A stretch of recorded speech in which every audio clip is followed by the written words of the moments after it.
पिलामाने आज आम एक शोषिला काऊर कहानी पढ़ा। एक शोषिला काऊ शोष भोकरे खरारे बहुत कष्ट पाउथाए एवं से ता शोष मेंटाइबा पई चारिआडे पानी खोजिबाकू लगी थाए।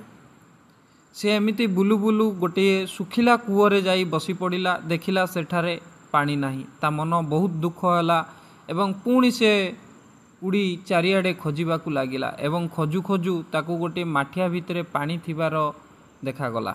से माठियाटी रे पानी बहुत तले थिबारु से बहुत चेष्टा कला पानी को माठिया को भांगिबा पई किंतु पाइला नाही एवं शेषरे से बुद्धि लगाई पाखरे थिबा पत्थर को गोड़ी को आनी से माठिया भितरे पकाइबाकू लागिला एवं धीरे धीरे पानीर स्तर ऊपर को उठिबाकू लागिला।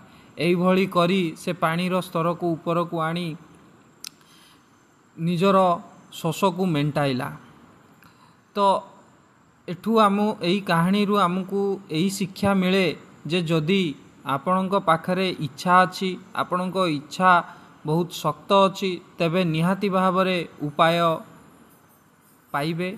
इच्छा जोठी अच्छी सेठारे